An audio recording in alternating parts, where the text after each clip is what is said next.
एक रात अखलाक नाम के मुस्लिम शख्स के घर में हजारों की भीड़ घुसी और अखलाक को बुरी तरह पीट पीट कर मार डाला। उसकी लाश को उठाकर ट्रांसफार्मर के पास फेंक दिया गया, सिर्फ इसीलिए क्योंकि अखलाक के नाम पर गाय का मीट खाने की अफवाह फैलाई गई थी। ये घटना तो आज से 10 साल पुरानी यानी कि साल 2015 की है। अखलाक का परिवार पिछले 10 सालों से न्याय के लिए दर दर भटक रहा है, लेकिन अब इस मामले में सबसे हैरानी की बात यह है कि खुद यूपी सरकार ने इस मामले के आरोपियों पर से केस वापस लेने की मांग कोर्ट में कर डाली है।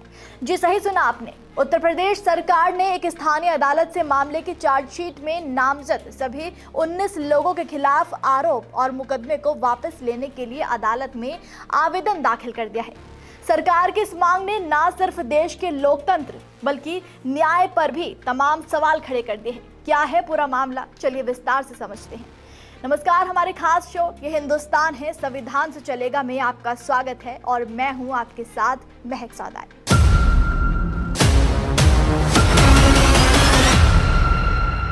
सोचिए कि मॉब लिंचिंग के सारे सबूत अदालत के सामने हों, सभी आरोपी कानून के मुताबिक अपराधी बन चुके हों, लेकिन अचानक से दबे पांव एक राज्य की सरकार आती है और आराम से ये कह जाती है कि अपराधी बिल्कुल निर्दोष है, इन्हें छोड़ दिया जाए। कितना अजीब है ना। कुछ ऐसा ही हुआ है उत्तर प्रदेश के ग्रेटर नोएडा में, जहां अदालत में सारे सबूत आरोपी सामने और गवाह होने के बावजूद भी सरकार ने आरोपियों के सारे आरोप साफ करने को कह दिया है।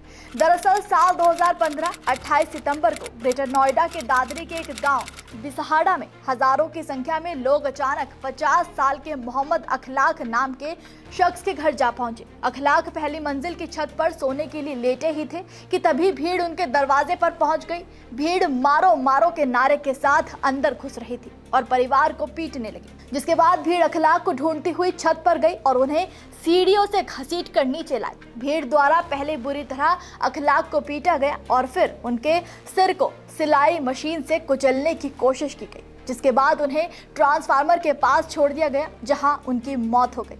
उनके 22 साल के बेटे दानिश को ईंट से पीटा गया, जिससे उसे भी गंभीर चोटें आई। और ये सब हुआ उस अफवाह के कारण जो मॉब लिंचिंग से कुछ देर पहले ही गांव में फैलाई गई थी। दरअसल खबर फैली कि जिस हिंदू गाय को पवित्र मानते हैं उसका अखलाक द्वारा वध किया गया और उसे खा लिया गया और उसके अवशेष भी बिजली के एक ट्रांसफार्मर के पास फेंक दिए गए। साथ में अखलाक के घर में भी उसके अवशेष पड़े हैं। टेक्स्ट मैसेजेस और व्हाट्सएप फॉरवर्ड ने अफवाहों को और सुलगा दिया।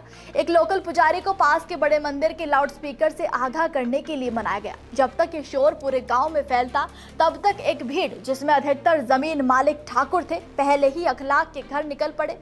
ये मामला गाय से जुड़ी पहली ऐसी मॉब लिंचिंग बन गया जिसने देश को झकझोर कर रख दिया। हफ्तों तक मीडिया में छाया रहा और सड़कों पर जमकर विरोध प्रदर्शन हुआ। शुरू में जांच तेजी से आगे बढ़ी। गौतम बुद्ध नगर पुलिस ने 2015 में 15 लोगों के खिलाफ आरोप पत्र दाखिल किया। इसमें भाजपा के एक स्थानीय नेता के बेटे विशाल राणा और उसके भतीजे शिवम को भीड़ की अगुवाई करने वाले मुख्य षड्यंत्रकारी के तौर पर नामजद किया गया। बाद में 4 और लोगों को जोड़ा गया, जिससे कुल 19 लोग हो गए। उनमें से एक की मौत 2016 में हो गई थी। आरोपी 2017 तक जमानत पर रिहा हो गए और तब से बाहर ही। तो वहीं अखलाक के घर से जब्त मांस विवाद का एक और नया मुद्दा बन गया। मथुरा के एक फोरेंसिक लैब ने रिपोर्ट दी कि ये गाय का या उसके बछड़े का ही मीट है। अखलाक के परिवार ने इसका विरोध किया और कहा कि घटना के तुरंत बाद एक सीलबंद सैंपल एक पशु चिकित्सक को दिखाया गया था, जिसने इसे बकरे का मांस बताया था। उनका आरोप है कि बाद में सैंपल बदल दिया गया, जिसके बाद अब यूपी सरकार ने अदालत से अखलाक की हत्या के मामले में नामजद लोगों के खिलाफ केस को वापस लेने की याचिका दायर कर दी है। यूपी सरकार के इस फैसले ने आम लोगों को तो आप छोड़िए, खुद कोर्ट को भी सदमे में डाल दिया है। उत्तर प्रदेश सरकार ने कोर्ट में एक आवेदन पत्र दाखिल किया है, जिसमें कहा गया है कि इस मामले में गवाहों के बयानों में विरोधाभास है और सामाजिक सद्भाव की बहाली के लिए सरकार ने कोर्ट से केस को वापस लेने की अनुमति मांगी है और इसके लिए सरकार ने अपने 3 बड़े कारण भी बताए हैं। पहला ये कि अखलाक के परिवार वालों ने कथित हत्या में शामिल लोगों को नामजद करते हुए अलग अलग बातें बताई। राज्य सरकार का कहना है कि अखलाक की पत्नी और बच्चों ने भीड़ में कौन था इस बारे में अलग अलग बयान दिए हैं, जबकि सभी आरोपी उसी गांव के थे। पुलिस का कहना है कि उनके शुरुआती बयान में कोई खास नाम नहीं थे। 26 नवंबर 2015 को अखलाक की पत्नी इकरामन ने बयान में 10 लोगों के नाम लिए। उनकी बेटी शाइस्ता ने 6 और नाम जोड़े। 5 दिसंबर को अखलाक के बेटे दानिश ने 3 और लोगों की पहचान की। राज्य सरकार का कहना है कि इन अलग अलग बयानों से गवाहों के बयान भरोसेमंद होने पर शक पैदा होता है। दूसरा, जांचकर्ताओं को आरोपियों से कोई बंदूक या धारदार हथियार नहीं मिला, सिर्फ डंडे, लोहे की रॉड और ईंटें ही मिली है। इसका मतलब है कि पहले से प्लानिंग की बात खारिज की जा रही है। तीसरा, भीड़ के हाथों हत्या और एक व्यक्ति के कत्ल के बीच अंतर को धुंधलाते हुए पुलिस को उन लोगों और मृतक के बीच पहले से कोई दुश्मनी नहीं मिली है। इनके आधार पर राज्य सरकार ने आपराधिक प्रक्रिया संहिता की एक धारा के तहत नोले प्रोसेकी यानी कि पर्याप्त सबूत या गवाह की स्पष्ट जानकारी न होने पर केस को औपचारिक रूप से बंद करने की मांग की है। इस धारा के तहत अगर अदालत सहमति देती है तो ऐसा करने की इजाजत है। यानी कि सरकार का ये कहना है कि मॉब लिंचिंग हुई तो है, अखलाक को मारा तो गया है, लेकिन ये आरोपी अपराधी नहीं हो सकते। कितनी अजीब बात है ना। इस मामले को करीब 10 साल गुजर गए, लेकिन आरोपी जमानत पर अभी भी बाहर है और इधर एक अफवाह के चलते अखलाक का परिवार अनाथ हो गया, लेकिन आज तक किसी को न्याय नहीं मिल सका। लेकिन क्या वाकई ऐसे ही किसी भी आरोपी से आरोप वापस लिए जा सकते हैं, वो भी तब जब किसी की मौत तक हो गई हो? इस पूरे मामले पर क्या कहता है हमारे देश का कानून, चलिए जान लेते हैं। BNSS यानी भारतीय नागरिक सुरक्षा संहिता की धारा 360 लोक अभियोजकों को न्यायालय की अनुमति से किसी आपराधिक मामले में अभियोजन वापस लेने का अधिकार देती है, जिसमें आरोपी को बरी या दोषमुक्त किया जा सकता है। ये इस बात पर निर्भर करता है कि अभियोजन आरोप तय होने से पहले वापस लिया गया हो या फिर बाद में।